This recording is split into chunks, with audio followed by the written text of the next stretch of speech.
The province of Skyrim is divided into 9 major regions known as holds, and each of these areas has its own geography, architecture, and environmental identity. When exploring Skyrim, players often move quickly between quests, cities, and dungeons without fully noticing how carefully these landscapes were designed. However, when observed slowly, the holds reveal a consistent pattern of environmental storytelling that helps define the character of the province. Each hold functions almost like a miniature country within Skyrim. They have their own ruling jarl, their own capital city, and terrain that shapes the way people live there. Some holds are dominated by snowy mountains, while others contain farmland, forests, or marshland. This geographic variation influences everything from settlement placement to trade routes and architectural style. One of the most recognizable holds is Whiterun. Located near the center of the province, Whiterun is surrounded by wide plains and gently rolling hills. Unlike many of Skyrim's other regions, which are crowded with cliffs and steep terrain, Whiterun Hold contains large open spaces. These fields allow herds of mammoths to roam freely alongside the giant camps that dot the landscape. The open plains of Whiterun are also the reason the city itself was built where it stands. Whiterun sits on a hill, rising above the surrounding farmland, making it easy to defend, while still remaining accessible to trade caravans traveling between different parts of the province. Roads from nearly every other hold eventually converge near Whiterun, turning the city into one of Skyrim's most important crossroads. Architecturally, Whiterun reflects the practical nature of its landscape.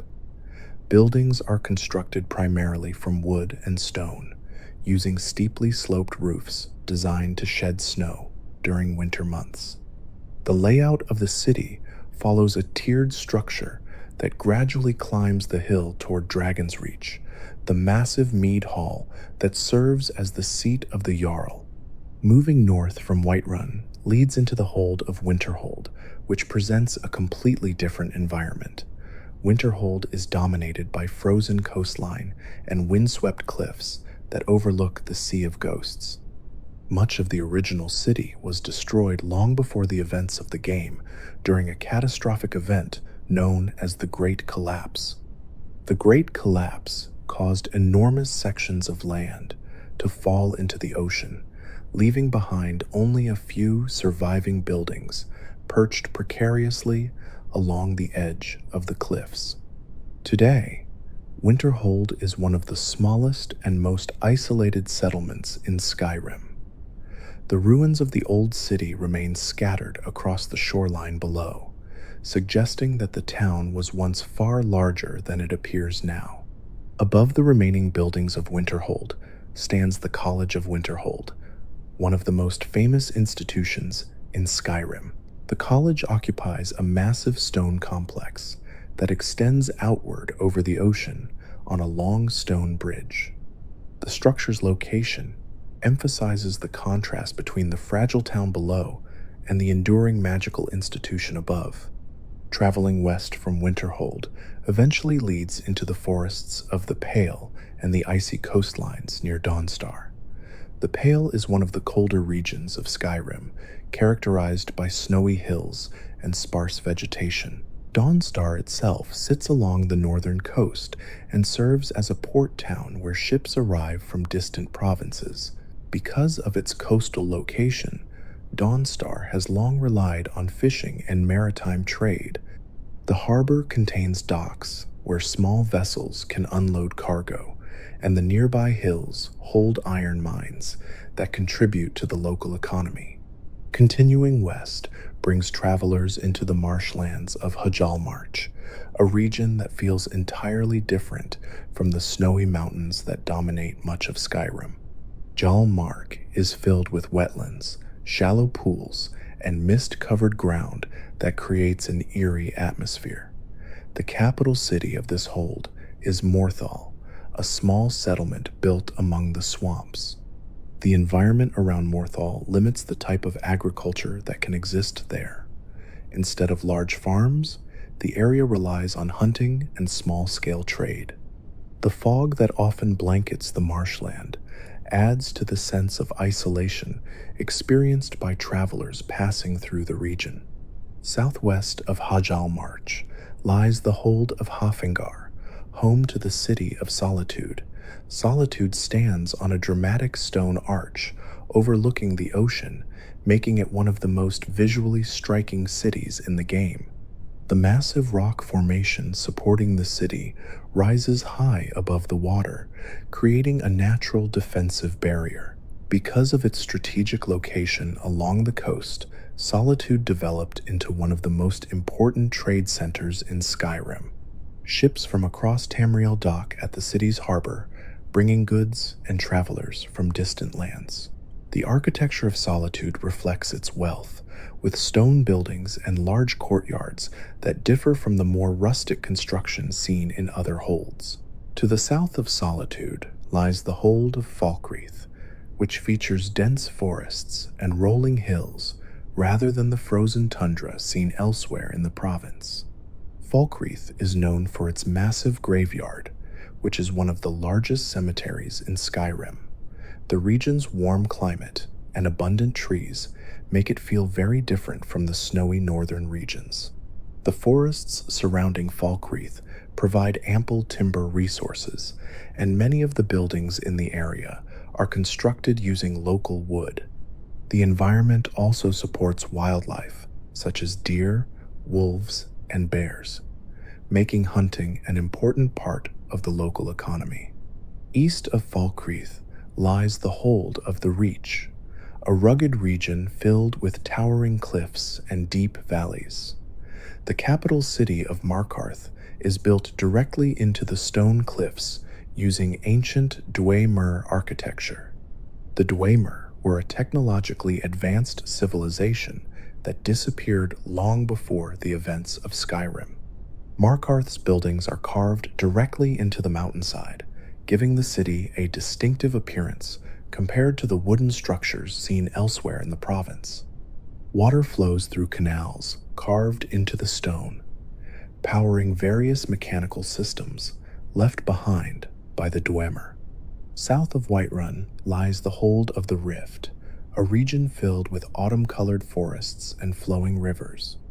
The capital city of Riften sits along the shore of a large lake and serves as a center for fishing and trade. Riften's wooden walkways extend over the water, and the city is known for its bustling marketplace. Beneath the city lies a network of tunnels known as the Ratway, which has become a gathering place for criminals and members of the Thieves' Guild. Finally, the easternmost hold of Skyrim is Eastmarch, home to the city of Windhelm. Eastmarch is characterized by volcanic terrain and steaming hot springs that create pockets of warm ground even in the middle of snowy landscapes. Windhelm itself is one of the oldest cities in Skyrim, built from dark stone walls that reflect its ancient history. The city's design emphasizes strength and tradition, with narrow streets and towering gates that give it a fortress-like appearance. Together, these 9 holds form the foundation of Skyrim's geography.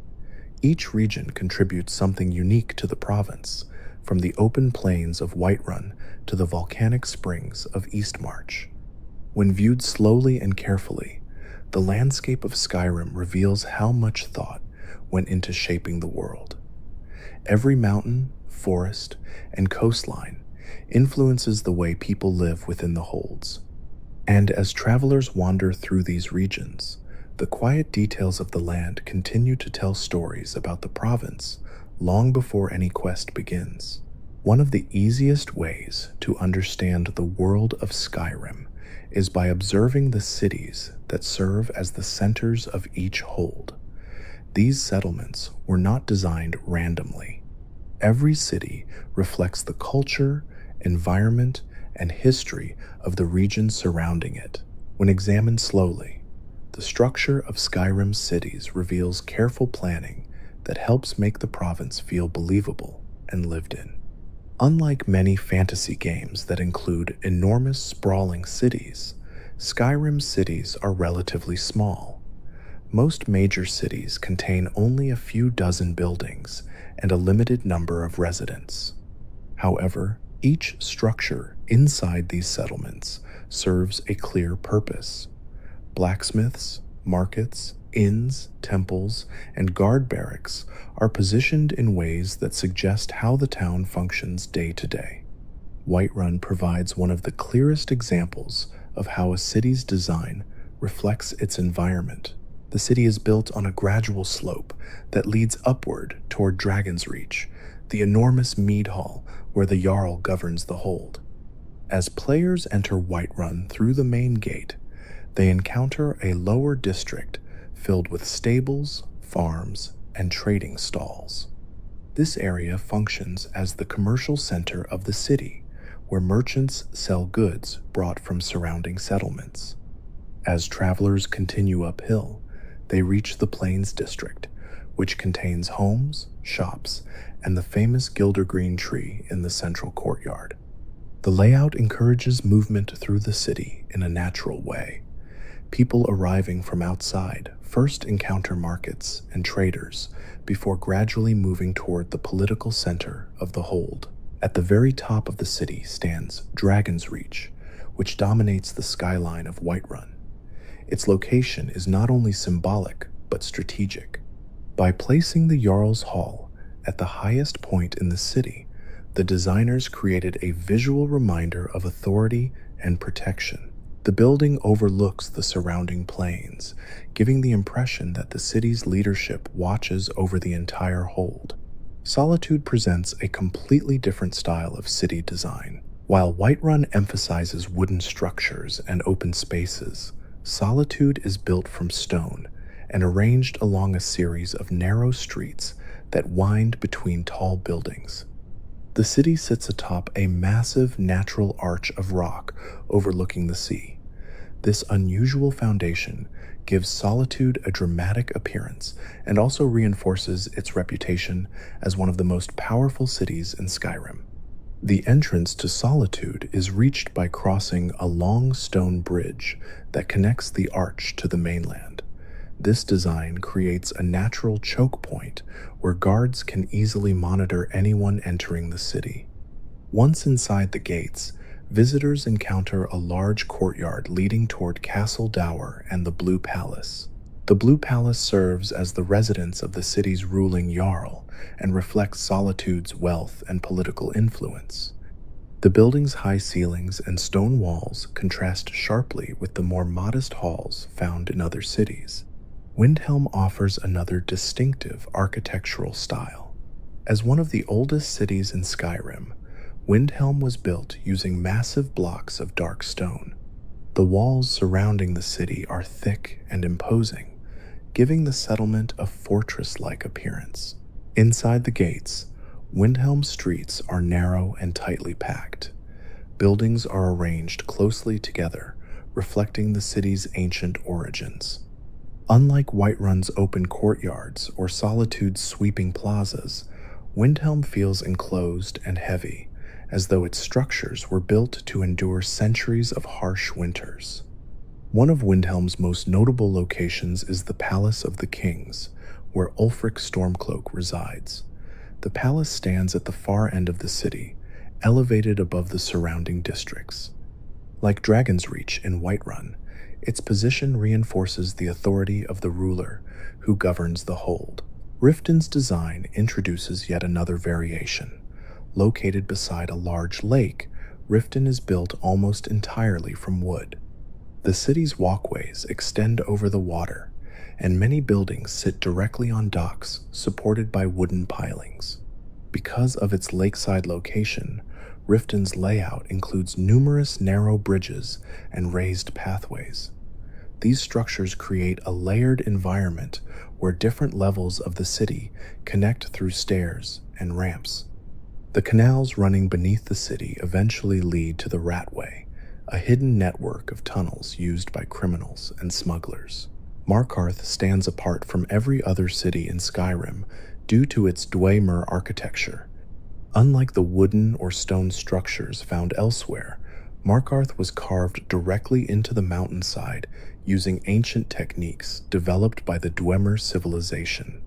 The city's buildings consist of sharp angles and geometric patterns that differ greatly from the Nordic style seen in other holds.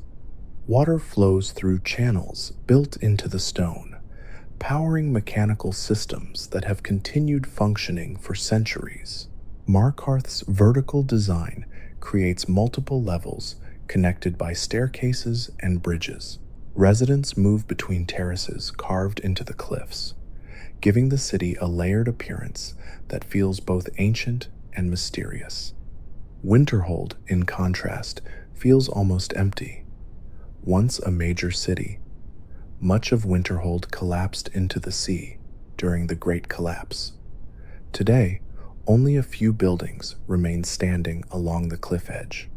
The surviving structures include a small inn, a general goods store, and a few homes. Above them towers the College of Winterhold, which remains intact despite the destruction below.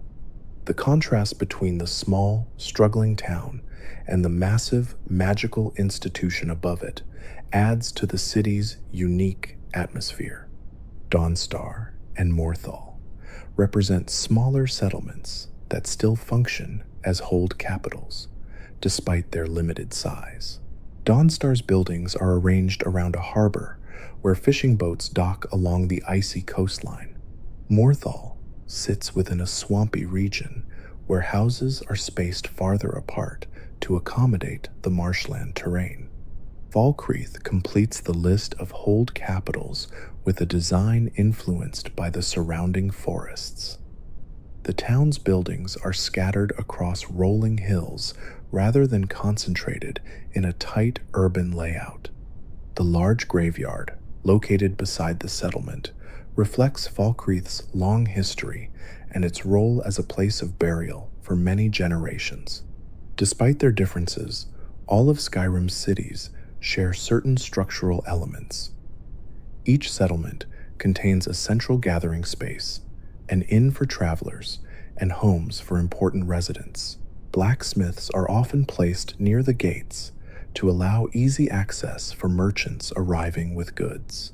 These details help make the cities feel functional, even though their scale is relatively small compared to real-world settlements.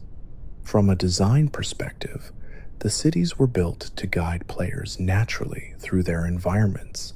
Important locations are usually placed along the main pathways so that visitors encounter them without needing to search extensively.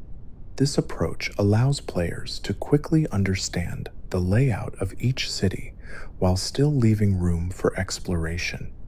As travelers move from one hold to another, the architectural changes between cities reinforce the diversity of Skyrim's regions. The heavy stone walls of Windhelm, the wooden docks of Riften, and the towering cliffs of Solitude each tell a story about the land surrounding them.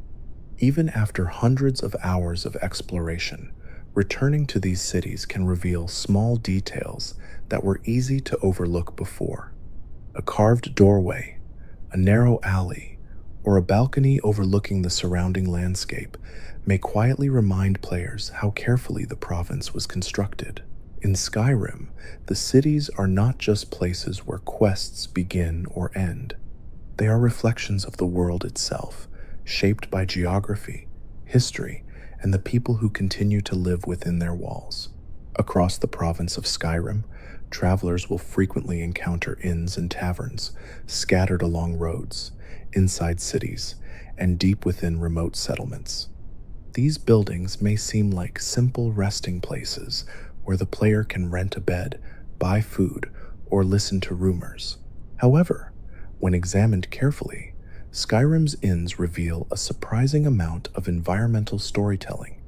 Each one reflects the culture of its region, the personalities of its owners, and the role it plays within the surrounding community.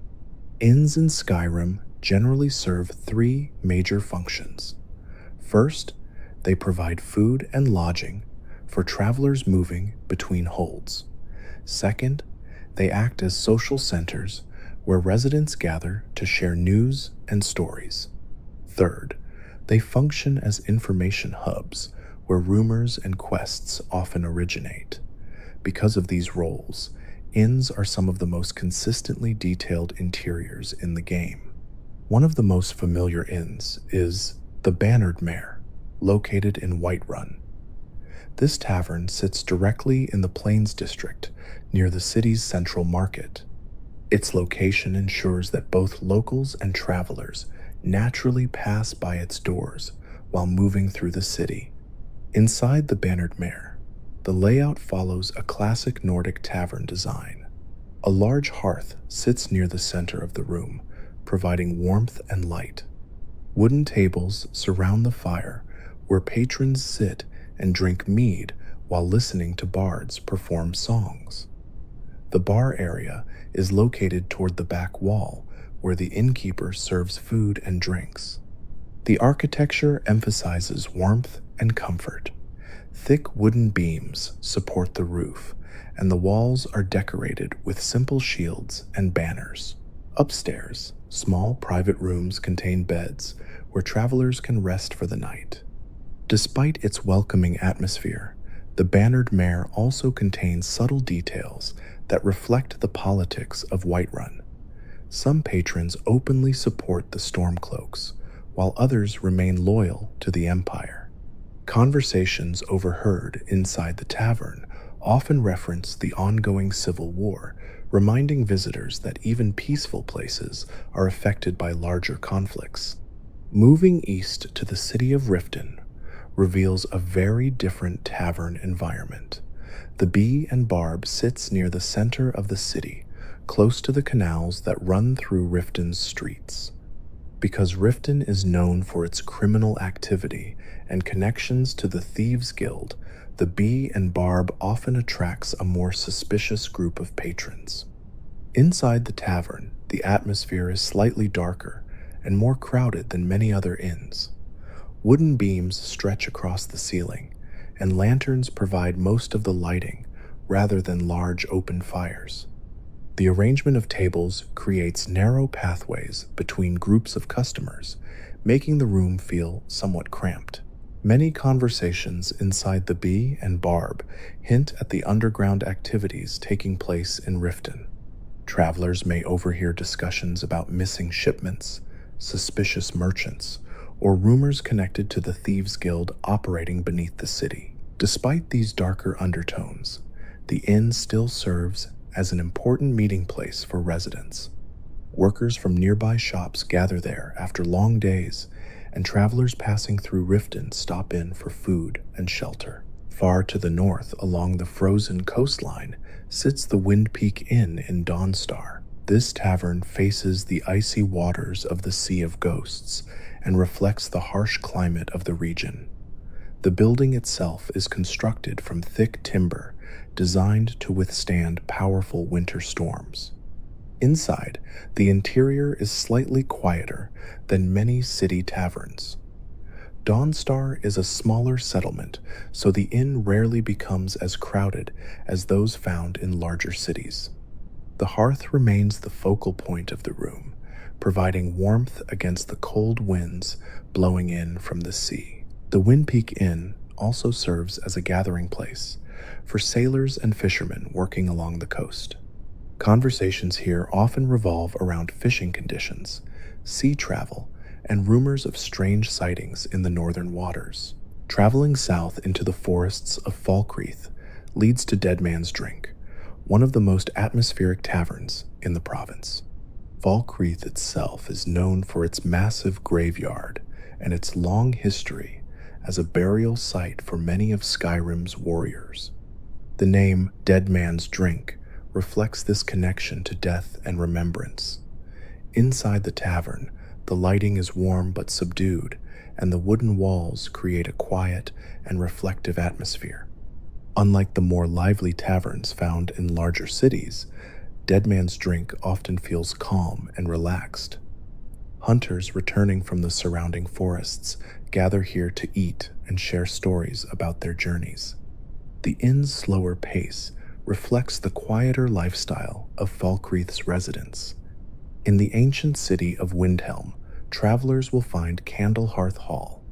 This inn is located near the center of the city's stone streets and offers a comfortable refuge from the cold climate of Eastmarch. The interior of Candlehearth Hall features heavy wooden furniture and large fireplaces designed to combat the region's freezing temperatures. Because Windhelm is one of the oldest cities in Skyrim, the tavern's design feels more traditional than those found in other holds. Conversations inside Candlehearth Hall often touch on the tensions between different groups living in Windhelm. The city contains both Nord citizens and refugees from other provinces, and these cultural differences sometimes create conflict. Far to the west, the city of Solitude contains the Winking Skeever, one of the largest and most prosperous inns in Skyrim. Solitude serves as a major port city, which means that the Winking Skeever frequently hosts merchants, sailors, and political visitors. The building itself is larger than many other inns, with a spacious dining area and numerous guest rooms. Because Solitude is wealthier than many other cities, the tavern also offers more expensive meals and drinks. Musicians and performers occasionally visit the Winking Skeever, adding to its reputation as one of the liveliest gathering places in the province. Even smaller settlements often include their own unique taverns. In the marshy hold of Jal March, the town of Morthal contains Moorside Inn. This building is smaller and quieter than many city taverns, reflecting the isolated nature of the surrounding swamps. Inside Moorside Inn, patrons speak in hushed tones about strange events happening in the marshes. The environment outside often influences the topics of conversation inside the tavern. Similarly, the frozen hearth in Winterhold serves as a small refuge for travelers visiting the nearly abandoned town. Because Winterhold lost most of its buildings during the Great Collapse, the tavern has become one of the few active gathering places remaining. Across Skyrim, these inns quietly connect the different regions of the province.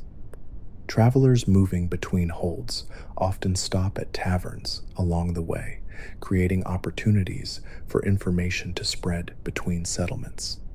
Bards play music, merchants exchange news, and adventurers gather rumors about hidden ruins or dangerous creatures lurking in nearby forests. For players exploring the world slowly, taverns offer a chance to pause and observe the everyday life of Skyrim's people. The conversations, decorations, and layout of each inn reveal small details about the culture of the region. These quiet buildings may seem simple at first glance, but they serve as the social heart of many communities. And in a land filled with dragons, ancient ruins, and political conflict, the warm light of a tavern hearth remains one of the few places where travelers can rest safely before continuing their journey across the cold northern province. Scattered across the province of Skyrim are hundreds of ancient stone structures that predate most modern settlements.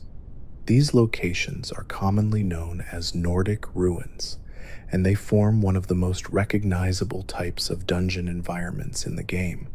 While players often explore these ruins during quests or while searching for treasure, the structures themselves contain many details that reveal the history of Skyrim's earliest human civilizations. Nordic ruins were originally built by the ancient Nords thousands of years before the events of the game. Many of them served as burial complexes designed to honor important warriors, kings, and priests. Over time, these tombs grew into enormous underground networks of corridors, chambers, and ceremonial halls. The architecture of these ruins follows a distinctive style that makes them easy to recognize. Massive stone blocks form the walls, floors, and ceilings, and the surfaces are often decorated with carvings, depicting animals, warriors, and mythological figures. These designs reflect the beliefs and traditions of early Nordic culture. One of the most common visual features found in Nordic ruins is the use of animal symbols carved into stone pillars and doorways.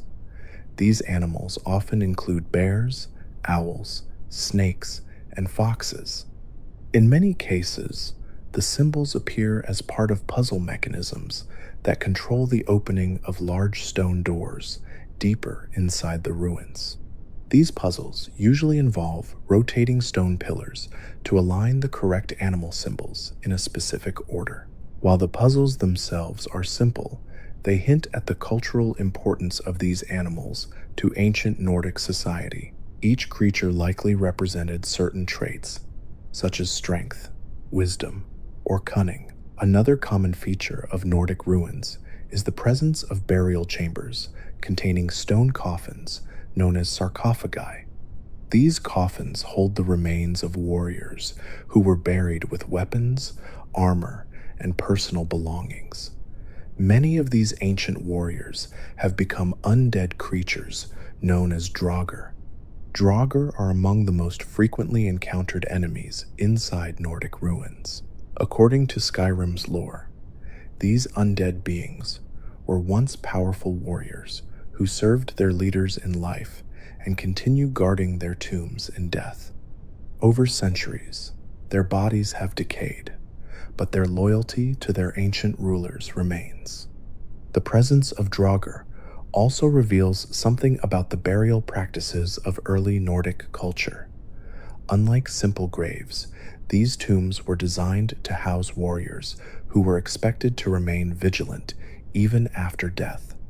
Their continued existence as guardians suggests that the ancient Nords believed the dead still played a role in protecting their people. Many ruins also contain large ceremonial halls where important rituals may have taken place.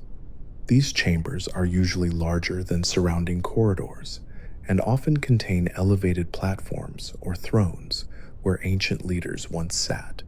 Decorative banners, carved stone statues, and braziers filled with fire can sometimes be found within these halls.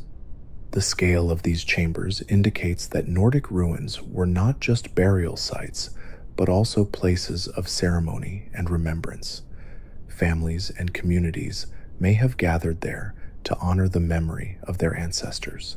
Another fascinating element found in many Nordic ruins is the presence of word walls. These stone walls contain glowing inscriptions written in the language of dragons. When the player approaches a word wall, the Dragonborn absorbs knowledge of a word from the Dragon Shout system. Word walls are particularly significant because they connect Nordic ruins to Skyrim's ancient dragon history. Long before the events of the game, dragons ruled much of the world and were worshipped by early human civilizations. The inscriptions found on word walls may represent fragments of knowledge passed down through generations. Some ruins also contain large stone doors decorated with circular locking mechanisms known as dragon claw puzzles. These doors require a special carved key shaped like an animal claw. Each claw contains engraved symbols that correspond to the puzzle on the door. When the correct combination is entered, the circular rings on the door rotate and reveal the passage beyond. These mechanisms show how advanced ancient Nordic engineering could be. The doors are massive and extremely durable, yet they still operate after thousands of years. One of the most famous examples of a Nordic ruin is Bleak Falls Barrow, located on a mountain overlooking the city of Whiterun. This ruin serves as one of the first major dungeons players explore during the main story of the game. Bleak Falls Barrow contains many classic features of Nordic ruins, including draugr guardians, animal symbol puzzles, and a word wall hidden deep within the tomb.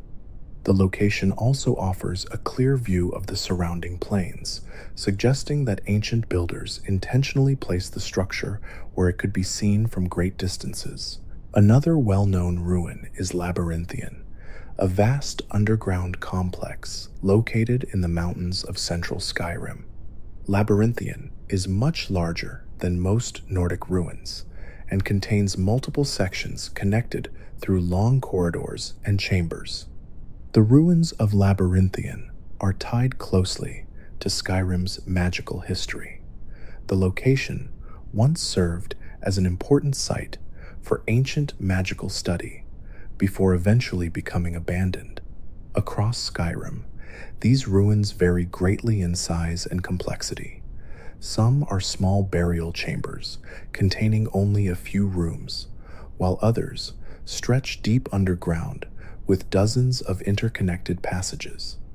Despite their differences, they all share the same architectural language: stone carvings, torchlit hallways, and the constant presence of ancient guardians create a consistent atmosphere that players quickly learn to recognize.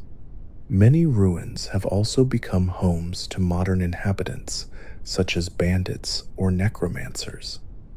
These groups often use the ancient structures as hideouts or places to conduct dark rituals. Their presence adds another layer of storytelling to locations that already contain centuries of history. The continued exploration of Nordic ruins also raises questions about how much of Skyrim's ancient past remains undiscovered. Even after centuries of settlement, many ruins still lie hidden beneath forests, mountains, and frozen valleys. Some may contain forgotten relics of Nordic kings. Others might hold knowledge connected to dragons and the earliest civilizations of Tamriel. For adventurers traveling through Skyrim, these ruins provide both danger and discovery. Each stone corridor and burial chamber serves as a reminder that the province is built upon the foundations of an ancient culture that still influences the world today. And beneath the snow-covered mountains and quiet forests, countless ruins continue waiting for explorers willing to step into the shadows of Skyrim's distant past. Beyond the walls of Skyrim cities and far away from the ancient ruins scattered across the mountains, a quieter part of the province exists in the form of farms and small rural settlements. These locations are easy to overlook because they rarely contain dramatic events or dangerous enemies. However, they represent one of the most important parts of everyday life in Skyrim. Without these farms and homesteads, the larger cities would struggle to survive. Skyrim's climate is harsh, and much of the land is covered in snow for large portions of the year. Despite this environment, farmers across the province have managed to cultivate crops and raise livestock in several regions. These farms are typically located in areas where the land is relatively flat and where access to water is available through rivers or lakes. The plains surrounding the city of Whiterun contain some of the most productive farmland in the province. The open landscape provides enough space for fields and livestock, while the nearby river supplies fresh water for irrigation. Several farms operate just outside the city gates, each contributing food that eventually reaches the markets inside Whiterun. One of the most recognizable farms in the area is Pelagia Farm, located a short distance from the main road leading to Whiterun. The fields surrounding the farmhouse are planted with wheat, which is one of the most common crops grown in Skyrim. Wheat is used to produce flour, which can then be baked into bread or other food items. The farm also includes a small windmill positioned near the fields. Windmills in Skyrim serve a simple but important purpose. They grind harvested wheat into flour, allowing farmers to process their crops locally instead of transporting raw grain to distant mills. Nearby lies Battleborn Farm, which grows similar crops while also maintaining livestock. These farms demonstrate how closely rural life is tied to the nearby city. Farmers supply food to urban markets, while the city offers protection from bandits or wild animals. Livestock also plays an important role in Skyrim's agricultural economy. Many farms raise chickens, goats, and cows. Chickens provide eggs, goats supply milk, and cows offer both milk and meat. These animals require relatively little care compared to large livestock and can survive in colder climates. The farms of Whiterun Hold are not the only agricultural centers in the province. The Rift, located in southeastern Skyrim, contains some of the most fertile land in the region.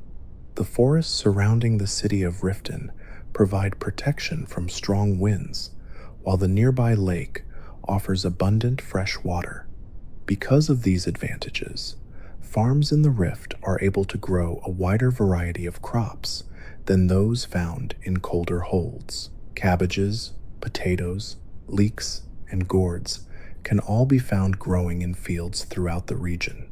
One well-known example is Merryfair Farm, located just outside the gates of Riften.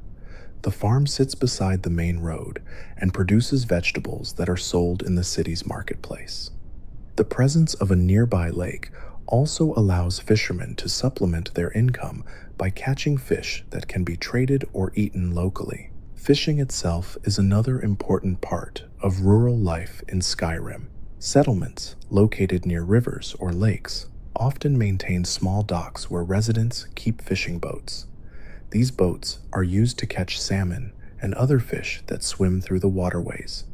Along the northern coast, towns like Dawnstar rely heavily on fishing to sustain their populations. The cold waters of the Sea of Ghosts contain large schools of fish that provide a reliable food source for coastal communities. Further south, the forests of Falkreath Hold support a different kind of rural lifestyle. Rather than focusing entirely on farming, many residents of Falkreath depend on hunting and logging. The dense forests surrounding the hold contain abundant wildlife, such as deer and elk. Hunters venture into the woods to gather meat and animal hides, which can then be traded in nearby settlements. Logging operations also harvest timber from the forests, supplying building materials for construction projects throughout the province. Because Falkreath's terrain is uneven and heavily forested, large crop fields are less common than in Whiterun or the Rift.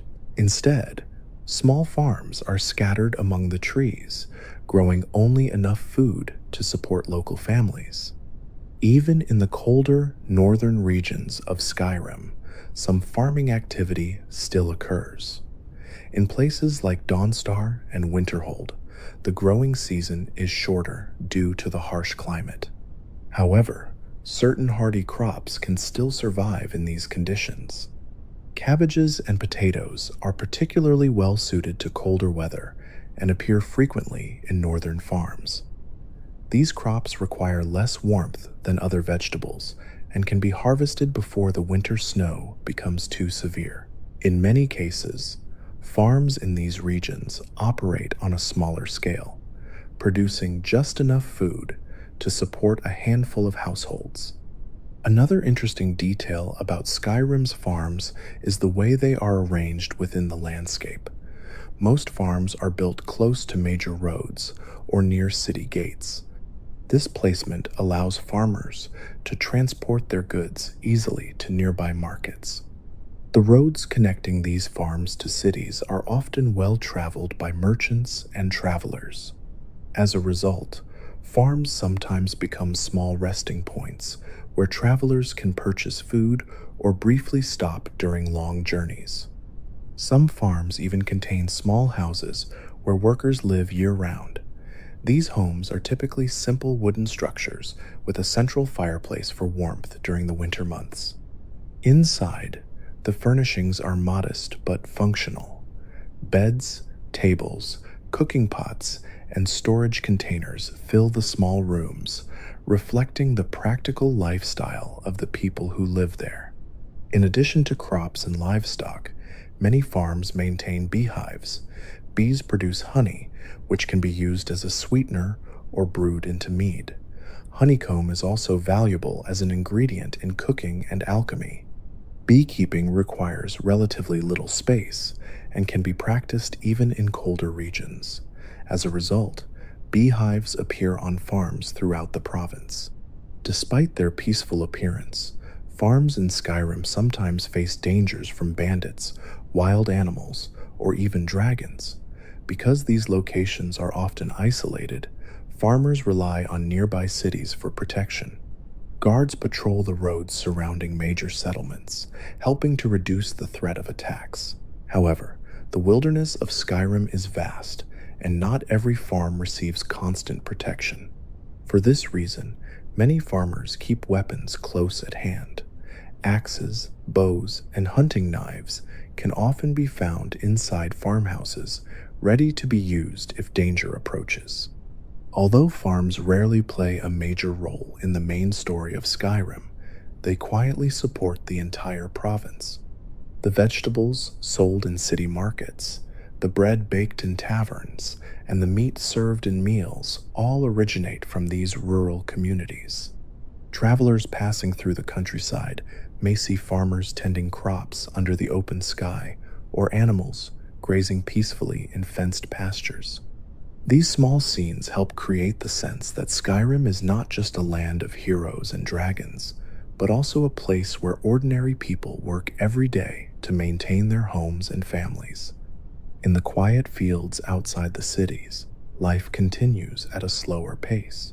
The wind moves through the wheat, livestock wander across the pastures, and farmers carry out their daily routines much as they have for generations. And while adventurers chase quests across the province, the farms of Skyrim remain the quiet foundation that supports the entire world around them. Among the many ancient structures scattered across Skyrim, Dwemer ruins stand apart from every other type of dungeon or landmark. While Nordic ruins focus on burial traditions and ancient warrior culture, Dwemer cities reflect a civilization that was deeply fascinated with engineering, metalworking, and mechanical invention. The ruins left behind by the Dwemer feel less like tombs and more like abandoned industrial complexes that once operated with incredible precision. The Dwemer, often referred to as the dwarves by later civilizations, were a highly advanced race that lived thousands of years before the events of Skyrim. Despite their nickname, the Dwemer were not physically short like the dwarves of many fantasy stories. Instead, the name comes from ancient translations used by other cultures who encountered their cities and technologies. The most remarkable feature of Dwemer ruins is their architecture. Unlike the stone burial halls of the ancient Nords, Dwemer cities are constructed primarily from bronze-colored metal and polished stone. The surfaces of their walls are covered with geometric patterns, straight lines, and angular designs that give the structures a distinctly mechanical appearance. Many Dwemer ruins also contain enormous mechanical doors that slide open using hidden gears and pressure systems. These doors are often triggered by levers located nearby, suggesting that the Dwemer valued complex but efficient mechanisms for controlling access to their cities. One of the most recognizable aspects of Dwemer ruins is the presence of machinery that continues functioning even thousands of years after the civilization disappeared. Steam pipes release bursts of pressure, rotating gears move silently behind walls, and mechanical platforms rise or descend when activated. These systems appear to operate using geothermal energy, drawing heat from deep beneath the mountains. Skyrim's volcanic activity and underground heat sources likely provided a stable energy supply for Dwemer engineering projects. Among the most famous Dwemer ruins in Skyrim is Blackreach, a vast underground cavern hidden beneath several separate ruins connected through deep tunnels. Blackreach is unlike any other environment in the game. Instead of narrow corridors or burial halls, it contains a massive open cavern illuminated by glowing mushrooms and strange luminescent plants. Within Blackreach stand the remains of ancient Dwemer towers and research facilities. Mechanical elevators connect different levels of the cavern, and large pipes run across the ceilings, suggesting that the Dwemer once operated enormous industrial systems deep underground. One of the most fascinating elements of Dwemer ruins is the presence of mechanical guardians known as Dwemer automatons. These machines include spiders, spheres, and centurions, each designed for different purposes within the ruins. Dwemer spiders are small mechanical constructs that move quickly across the ground. Their bodies resemble metal insects with multiple articulated legs. In combat, they often use small bursts of electricity to damage enemies. Dwemer spheres are larger and more advanced machines that roll through the ruins before unfolding into combat forms. When activated, their metal plates open outward, revealing internal weapons capable of striking intruders. The largest of the automatons are Dwemer centurions. These towering machines stand several times taller than a human and carry heavy mechanical arms capable of delivering powerful blows. Centurions often guard the deepest chambers of Dwemer ruins, suggesting they were designed as the final line of defense for important locations. The continued operation of these machines raises an interesting question about Dwemer technology. The automatons appear to function without any visible operators, meaning they must be powered by some long-lasting energy source. Many scholars within the world of Skyrim believe the Dwemer used advanced steam technology combined with magical energy.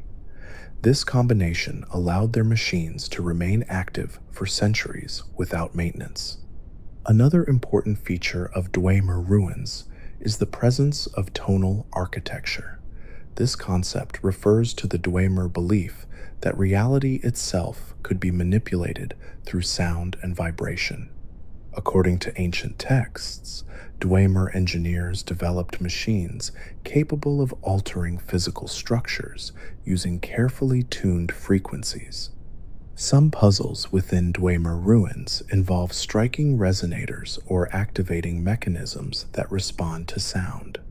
These devices may represent simplified remnants of the larger tonal machines once used by the Dwemer. The disappearance of the Dwemer remains one of the greatest mysteries in the Elder Scrolls universe. At some point in ancient history, the entire civilization vanished simultaneously. Their cities were left behind exactly as they had been, with machinery still functioning and automatons still patrolling their halls. No records explain exactly what happened to them. Some theories suggest that the Dwemer conducted an experiment involving powerful artifacts known as the Heart of Lorkhan. Others believe they attempted to transcend physical existence through their mastery of tonal architecture. Regardless of the cause, their disappearance left their vast underground cities abandoned but intact. Several major Dwemer ruins can be found throughout Skyrim, each offering a glimpse into different aspects of their civilization. Markarth, one of Skyrim's major cities, is actually built directly on top of an ancient Dwemer structure. The stone buildings visible today are layered over the original Dwemer foundations carved into the mountainside. Water still flows through Dwemer canals beneath the city, powering ancient mechanisms that remain functional. Another important ruin is Alftand, located high in the mountains north of Whiterun. This site serves as one of the entrances to Blackreach and contains multiple levels of Dwemer architecture. Inside Alftand, explorers can find abandoned laboratories, storage chambers, and large mechanical lifts. Mzinchileft, located in the Pale, offers another example of a massive Dwemer complex. The entrance features enormous bronze doors and towering statues that hint at the scale of the underground city hidden beneath the surface. Within these ruins, players often encounter evidence of more recent explorers who attempted to uncover Dwemer's secrets. Bandits, scholars, and treasure hunters have all ventured into these dangerous environments in search of valuable artifacts. Dwemer metal itself is one of the most sought-after materials in Skyrim. Weapons and armor forged from Dwemer metal are durable and distinctive in appearance. Many blacksmiths collect scrap metal from ruins in order to craft new equipment. The interiors of Dwemer ruins often include storage areas filled with mechanical parts such as gears, struts, and scrap metal. These components once served as parts of larger machines, but are now scattered throughout the ruins. Lighting inside Dwemer cities is another unusual detail. Instead of torches or candles, many chambers are illuminated by glowing metal lamps powered by ancient energy sources. These lights cast a soft golden glow across the bronze walls and polished floors. The effect creates an atmosphere that feels both ancient and strangely modern. Exploring a Dwemer ruin can feel like walking through the remains of an abandoned factory that once operated with incredible precision. Pipes run along ceilings, pistons move behind walls, and distant mechanical sounds echo through the halls. Even after thousands of years, the machinery still seems ready to perform the tasks it was originally designed to complete. Yet the engineers who built these systems are nowhere to be found. Their cities remain silent monuments to a civilization that vanished without explanation. And deep beneath the mountains of Skyrim, the machines of the Dwemer continue their endless work, quietly maintaining the remnants of a world that disappeared long ago. Much of Skyrim's landscape is defined by mountains, forests, rivers, and frozen tundra. While cities and ruins attract most of the attention from travelers, the majority of the province remains wild and largely untouched by civilization. These vast wilderness areas are home to a wide variety of animals that roam freely across the land. Observing Skyrim's wildlife reveals another layer of quiet detail that helps make the world feel alive. Animals in Skyrim are not randomly placed across the map. Each species appears most often in environments where it would logically survive. Forests contain deer and wolves, mountain peaks host goats and snow bears, and rivers support fish such as salmon. These patterns create a sense that the animals belong naturally within the world, rather than appearing only as obstacles for adventurers.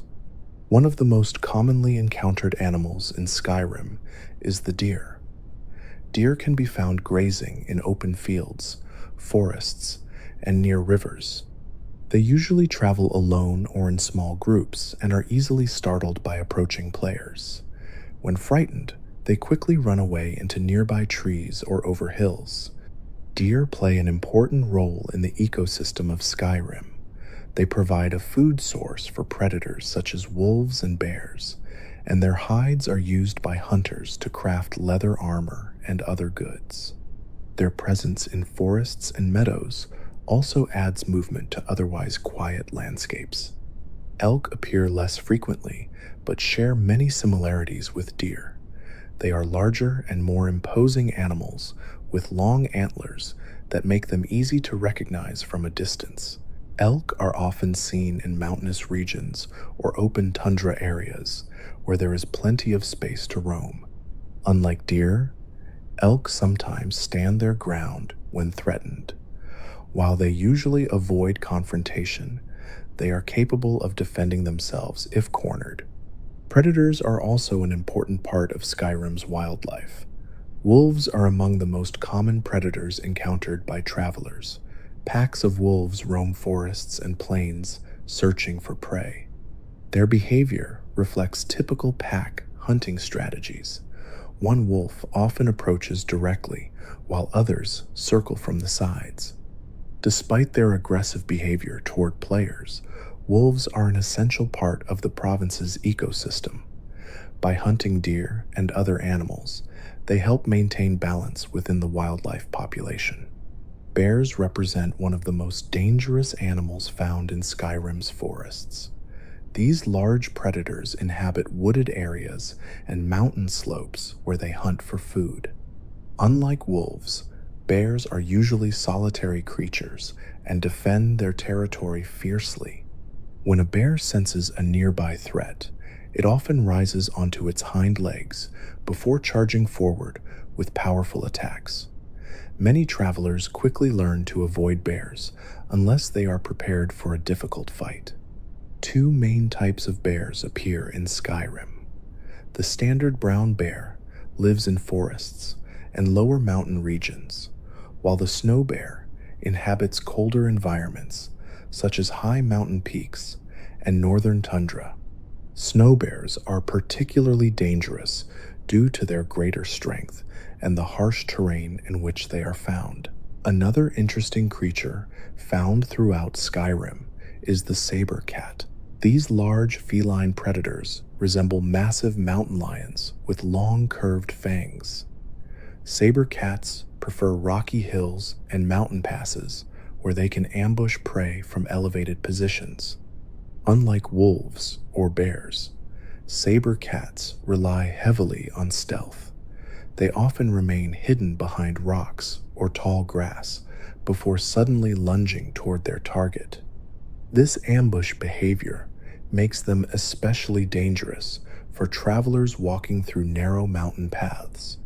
The colder regions of Skyrim are also home to several species adapted to survive in freezing conditions.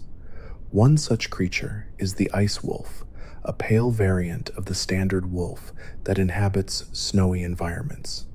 Ice wolves blend easily into the white landscapes of northern Skyrim, making them difficult to spot until they are already close. Snowy tundra regions are also inhabited by mammoths, some of the largest animals in the game. Mammoths travel in small herds and are usually accompanied by giants who protect them. These enormous creatures resemble woolly elephants, covered in thick fur designed to withstand cold climates. Mammoths are generally peaceful unless provoked, but their massive size and strength make them extremely dangerous if angered. Giants treat mammoths almost like livestock, guiding them across the plains and defending them from attackers. The relationship between giants and mammoths suggests a long-standing partnership between the two species. The rivers and lakes of Skyrim contain several species of fish that swim beneath the water's surface. Salmon are one of the most recognizable fish and can often be seen jumping upstream along waterfalls. This behavior mirrors real-world salmon migration patterns, where fish travel against the current to reach spawning grounds. Players can catch salmon by using weapons or by collecting them directly from the water. Salmon meat serves as a basic food source that can be cooked at campfires. Another aquatic creature found in Skyrim is the slaughterfish. Unlike the peaceful salmon, slaughterfish are aggressive predators that attack anyone swimming in their territory. These fish inhabit lakes, rivers, and coastal waters, making swimming a risky activity in certain areas. Along the rocky cliffs of Skyrim's mountains, travelers may encounter mountain goats. These nimble animals climb steep slopes with ease, often standing on narrow ledges high above the ground. Mountain goats rarely attack unless threatened, and usually attempt to escape by climbing higher into the mountains. Their presence adds life to the otherwise quiet peaks that overlook much of the province. Birds also play a role in Skyrim's wildlife. Hawks can often be seen flying high above valleys and forests, circling slowly in search of prey. Occasionally, hawks drop feathers that can be collected by players for use in crafting arrows. Crows and other smaller birds appear near battlefields or ruins, creating an eerie atmosphere in places where danger is present. In addition to natural animals, Skyrim also contains several mythical creatures that blur the line between wildlife and monsters. Frost trolls inhabit icy mountain regions and are known for their incredible strength and regenerative abilities. While trolls behave more aggressively than ordinary animals, they still occupy specific territories and hunt for food like other predators. The diversity of wildlife helps create a sense that Skyrim is a living ecosystem rather than a static environment. Animals wander across fields, predators hunt prey, and birds glide overhead as players travel between locations. Even small details contribute to this feeling. A deer running across a distant hill or a hawk circling above a valley can make the landscape feel active and unpredictable. Many players spend much of their time focused on quests and combat, but the wilderness itself contains countless quiet moments. A traveler might walk through a forest at dawn and see a herd of deer grazing peacefully among the trees. Nearby, wolves might be watching from the shadows, waiting for an opportunity to hunt. Further up the mountains, a lone goat might stand calmly on a cliff while snow falls gently across the landscape. These small scenes help transform Skyrim from a collection of locations into a believable world filled with creatures that exist independently of the player. And across the forests, plains, and frozen tundra of the province, the wildlife of Skyrim continues its quiet routines, living and hunting beneath the same cold northern sky. Across the rugged landscape of Skyrim stand dozens of castles, forts, and military outposts. Some of these structures remain active strongholds used by soldiers or city guards, while others have fallen into ruin and now serve as hideouts for bandits or wild creatures. Although they often appear during quests or battles, these fortifications also reveal many quiet details about how Skyrim's rulers once defended the province. The design of Skyrim's forts follows a pattern that reflects both Nordic architecture and practical military strategy. Most forts were built on elevated terrain, such as hills or cliffs. This position allowed defenders to see approaching threats from a distance and made direct attacks much more difficult. Thick stone walls form the outer layer of nearly every fortress. These walls are usually several meters high and reinforced with square towers at the corners. Guards stationed in these towers would have been able to watch the surrounding countryside and alert the garrison if enemies were spotted. Entrance gates are often the most heavily protected areas of a fortress. Large wooden doors, reinforced with iron bands, block the main entrance, and narrow passageways inside the gate allow defenders to control who enters the fort.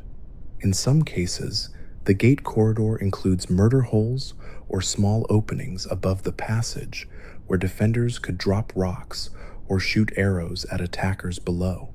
One of the best preserved examples of a military fortress in Skyrim is Fort Amul, located in Eastmarch. The fort sits beside a river and overlooks an important road connecting several regions of the province. Its position suggests that the structure once served as a checkpoint where soldiers monitored travelers and protected trade routes. Inside Fort Amul, the layout reflects the typical design used for many Nordic military outposts. The central courtyard contains barracks, storage buildings, and training areas where soldiers would prepare for combat. The walls surrounding the courtyard create a protective barrier that separates the inner living spaces from the outside world. Similar structures can be found throughout Skyrim, each built with slight variations depending on the terrain.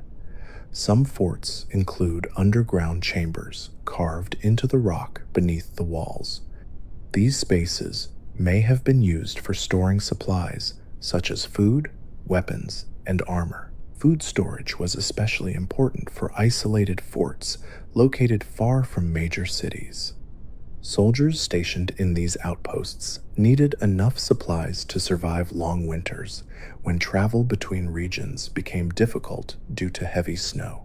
Another interesting feature of many Skyrim forts is the presence of watchtowers. These tall stone towers extend above the main walls and provide elevated vantage points for archers. From the top of a watchtower, defenders could see approaching enemies long before they reached the gates. The towers also served as signaling points where fires or banners could be used to communicate with nearby settlements. During the events of the Skyrim Civil War, many of these forts become strategic locations contested by the Imperial Legion and the Stormcloak Rebellion. The Civil War storyline includes several battles where players help capture or defend these military outposts. However, many forts were already abandoned long before the Civil War began. Over the years, bandits and other hostile groups moved into these empty structures. The strong walls and defensive positions made them ideal hideouts for criminals who wanted protection from wandering adventurers or city guards. One example is Fort Greymoor, located near the plains outside Whiterun. Once an Imperial outpost, the fort eventually fell into disrepair and was taken over by bandits. The bandits now use the towers and walls as defensive positions while storing stolen goods inside the courtyard buildings. Despite the damage and neglect, the basic structure of the fort remains intact. The layout still follows the same organized design used when it was originally built by soldiers. Some forts in Skyrim show signs of even older history beneath their military structures. In certain locations, the walls appear to have been built on top of ancient ruins that existed long before the current forts were constructed. These layered designs suggest that the land of Skyrim has been strategically important for many centuries. Different civilizations may have built their own fortifications in the same locations, each using the remains of earlier structures as foundations. One particularly impressive fortress is Castle Dower in the City of Solitude. Unlike the smaller outposts scattered across the countryside, Castle Dower serves as the headquarters of the Imperial Legion in Skyrim. The castle's architecture reflects a more refined and organized style compared to the rough stone forts found in remote regions. Large banners hang from the walls, and the interior halls contain war rooms where military leaders plan their strategies. Castle Dower's central chamber includes a large map table used to track the progress of the Civil War. This room emphasizes the castle's role as a command center rather than simply a defensive structure. Another well-known fortress is Fort Dawnguard, located in a remote valley within the Rift. Unlike many other forts that fell into ruin, Fort Dawnguard was restored by a group of vampire hunters who use it as their base of operations. The fortress sits high on a rocky cliff and is reached by crossing a narrow stone bridge. This design creates a natural bottleneck where defenders can easily stop enemies from reaching the main gate. Inside the fort, living quarters, training areas, and armories support the Dawnguard's mission of hunting vampires throughout Skyrim. The placement of Fort Dawnguard also highlights an important principle of military design in Skyrim. Many strongholds were built in difficult-to-reach locations so that enemies would struggle to approach them. Narrow mountain passes, steep cliffs, and deep rivers often surround these forts, creating natural obstacles that attackers must overcome before reaching the walls. Even the ruined forts, scattered across the province, still reflect this careful planning. Travelers exploring Skyrim may come across abandoned towers standing alone on hilltops or broken walls overlooking ancient roads. These remnants show where soldiers once stood guard over important routes connecting the holds. Although many of these structures now lie empty, their presence still shapes the landscape. Birds circle above the crumbling towers, grass grows through cracks in the stone, and wind whistles through broken battlements that once held archers. The quiet atmosphere of these ruins can make them feel almost peaceful compared to the violent battles that once took place there. For players wandering through Skyrim's wilderness, stumbling upon an old fortress often sparks curiosity about the soldiers who once lived within its walls. Who built the fort, and what enemies were they defending against? How long did the garrison remain before the structure was abandoned? The answers are rarely written directly in books or dialogue, but the layout of the forts themselves provides clues. Barracks show where soldiers slept, training yards reveal where they practiced combat, and storage rooms indicate how they prepared for long campaigns. These silent structures serve as reminders that Skyrim's history is not only told through legends and quests, but also through the physical remains of the people who once defended the province. Even centuries after their construction, the forts and castles of Skyrim continue standing against the cold northern winds. And as travelers pass by their walls or climb their empty towers, the echoes of the soldiers who once guarded these strongholds seem to linger quietly in the stones. Across the cities, villages, and roadside settlements of Skyrim, one type of building appears almost everywhere travelers go. Near city gates, beside marketplaces, and sometimes along quiet country roads, the sound of hammer striking metal echoes from blacksmith forges. These locations may seem ordinary compared to dragons or ancient ruins, but they represent one of the most important trades in the province. Without blacksmiths, Skyrim's warriors, hunters, and guards would struggle to survive in a harsh land filled with danger. Blacksmithing in Skyrim revolves around a few essential tools that appear consistently throughout the world. The most recognizable of these is the forge itself. A forge is typically a stone or metal structure filled with burning coals where metal can be heated until it becomes soft enough to shape. Beside the forge usually stands an anvil.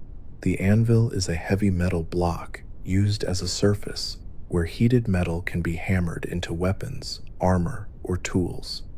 The rhythmic sound of metal striking the anvil is one of the most familiar background noises in many Skyrim settlements.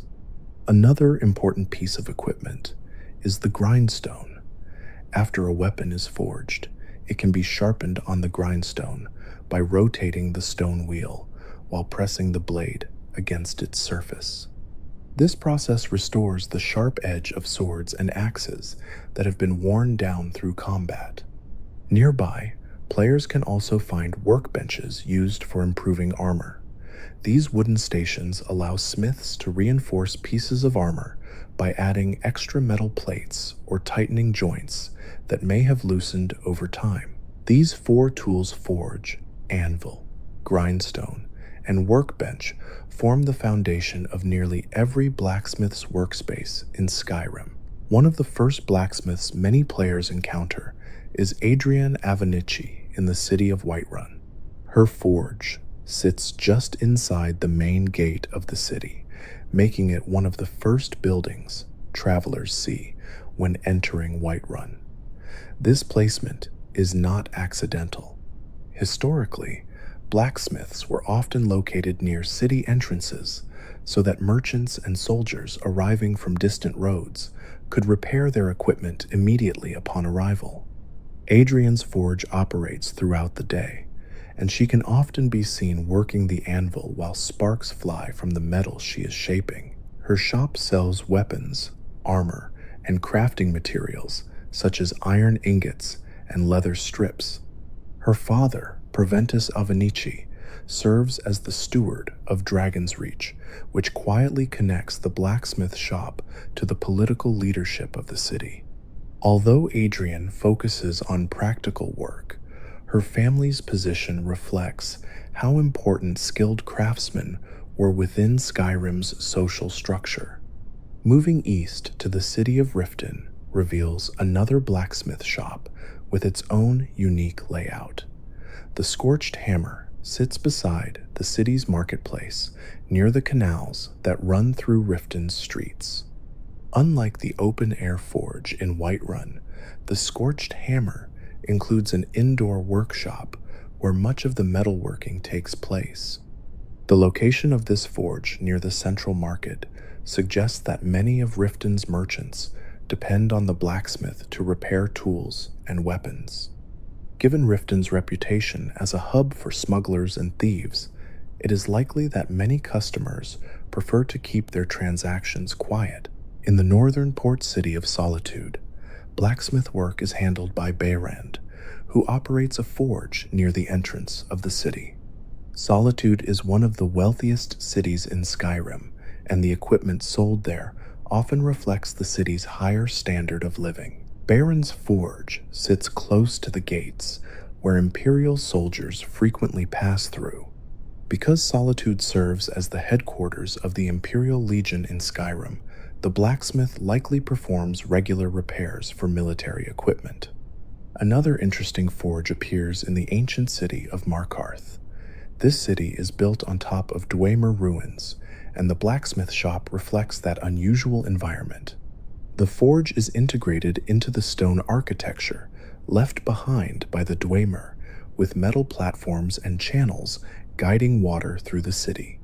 The Dwemer ruins beneath Markarth suggest that metalworking may have existed there long before the current residents arrived.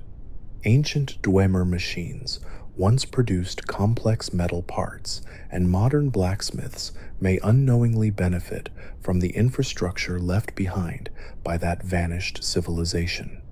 Blacksmithing materials in Skyrim come from several different sources. The most common metal used by smiths is iron. Iron ore can be mined from deposits scattered across the province. Once extracted from the ground, the ore must be smelted in a smelter to produce iron ingots. Smelters are large stone furnaces where raw ore is melted down into usable metal bars. These ingots can then be heated at the forge and shaped into weapons or armor. Steel is another common material used by blacksmiths. Steel ingots are created by combining iron with corundum, a mineral found in certain rock deposits. Steel weapons and armor are stronger than iron equipment and are commonly used by guards and soldiers. More advanced materials also exist throughout Skyrim. Dwarven metal can be salvaged from Dwemer ruins and melted into ingots used for crafting distinctive golden-colored armor. Orcish metal, ebony, and even rare materials like dragon bone can be used by skilled blacksmiths capable of working with such powerful substances. Leather also plays an important role in crafting armor. Hides from animals such as deer, wolves, and bears can be processed into leather at tanning racks.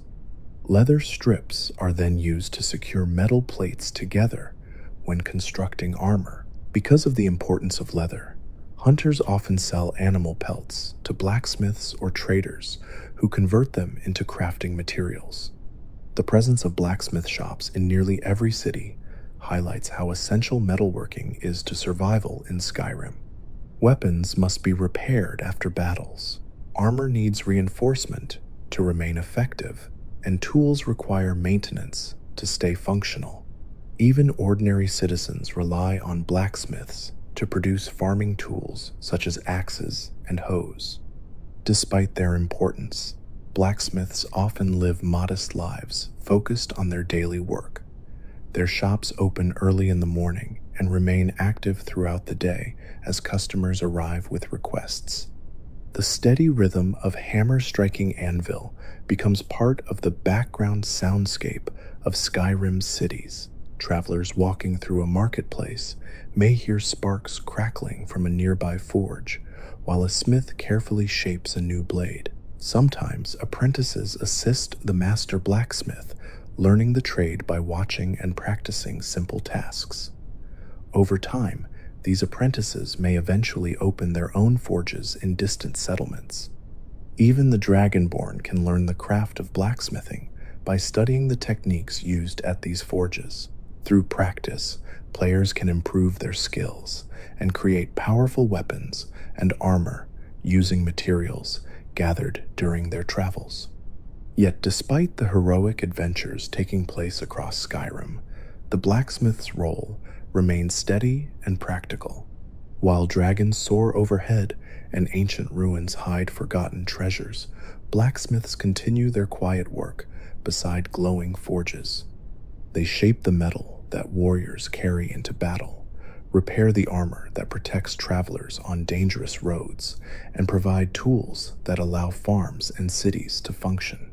And in the quiet glow of the forge fire, the ancient craft of blacksmithing continues much as it has for generations across the cold northern province of Skyrim.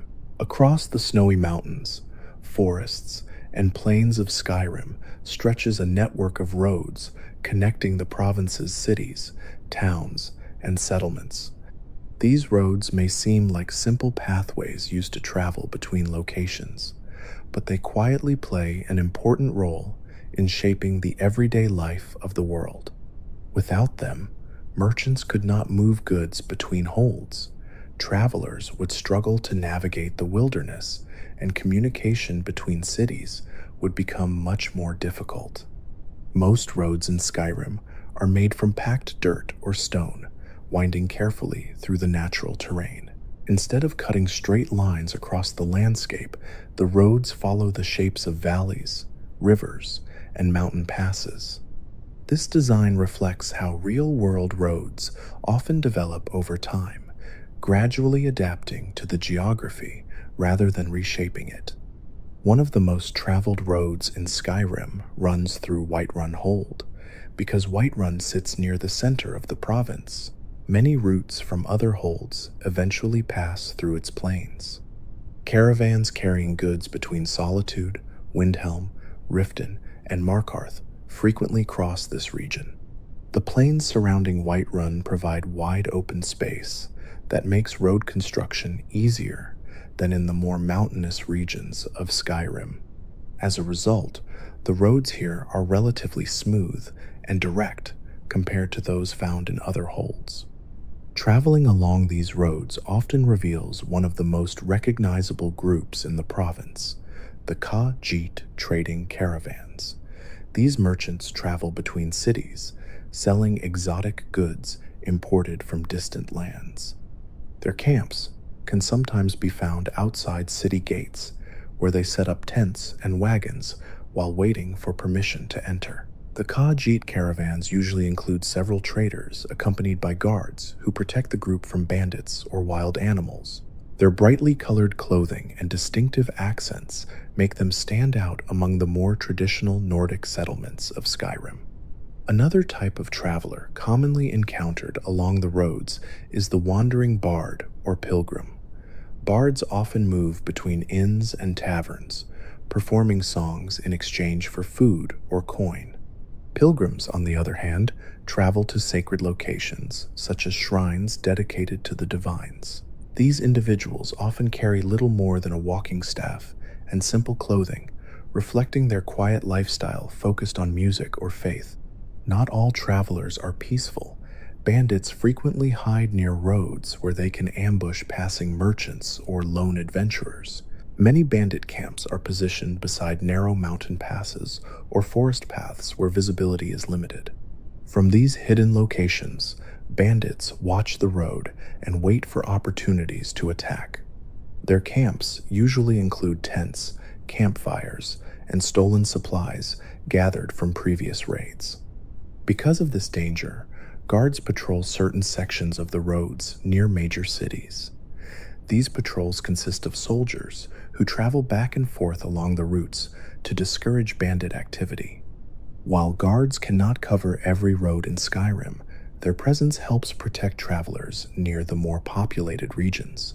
Roadside landmarks also appear frequently along Skyrim's highways. One of the most common sights is the Standing Stone. These ancient monoliths are scattered across the province and are believed to hold magical properties connected to the constellations of the night sky. Travelers sometimes stop at these stones to rest or reflect, and adventurers often visit them to gain special abilities tied to different celestial signs. Another landmark, often found near roads, is the small roadside shrine. These shrines are dedicated to the divines and provide travelers with a place to pray or seek blessings. Many of them consist of simple stone altars decorated with candles and offerings. Shrines are usually placed near crossroads or scenic locations, allowing travelers to pause briefly before continuing their journey. Bridges also play an important role in Skyrim's road system. Rivers and streams cut across much of the province, making bridges essential for safe travel. Some bridges are simple wooden structures built by nearby settlements, while others are massive stone constructions that have stood for centuries. These bridges often become natural gathering points where travelers meet while crossing the same route. Occasionally, small camps appear near bridges where merchants or hunters rest overnight. One particularly interesting detail about Skyrim's roads is the presence of waystones and road signs.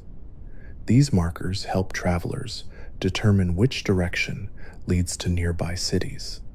Although they are simple wooden posts with carved symbols, they reflect the organized nature of travel across the province. Without these signs, navigating Skyrim's winding roads could become confusing, especially in regions where multiple paths intersect. Weather also plays a major role in road travel. Snowstorms frequently sweep across the northern parts of Skyrim, reducing visibility and making travel more difficult. In mountainous areas, strong winds and heavy snowfall can block narrow paths entirely. Travelers caught in these storms often seek shelter in caves, inns, or roadside camps until the weather improves. Despite these challenges, the roads remain active throughout the year. Merchants continue their journeys, hunters travel between forests and towns, and messengers carry letters from one hold to another. These constant movements create a sense that Skyrim is not just a collection of isolated cities, but a connected province where people rely on each other. Some travelers journey alone, while others move in groups for safety. Adventurers often travel with companions who share supplies and help defend against threats along the road. Occasionally, players may encounter small, random events while walking these paths. A hunter might be tracking a deer, a farmer might be transporting crops to market, or a wandering mage might be studying magical phenomena in the wilderness. These encounters help make the roads feel alive rather than empty. At night, the roads become quieter, but not entirely deserted. The glow of torches carried by travelers can sometimes be seen moving slowly along the paths between settlements. Stars fill the sky above the mountains, while the sounds of distant wildlife echo across the landscape. For many residents of Skyrim, the road represents both opportunity and danger. It allows trade, exploration, and communication, but it also exposes travelers to bandits, wild animals, and unpredictable weather. Yet, despite these risks, people continue walking these paths every day. Merchants load their wagons at dawn, guards patrol their routes through the plains, and travelers set out toward distant cities. And beneath the towering mountains and cold northern sky, the quiet roads of Skyrim continue guiding countless journeys across the province.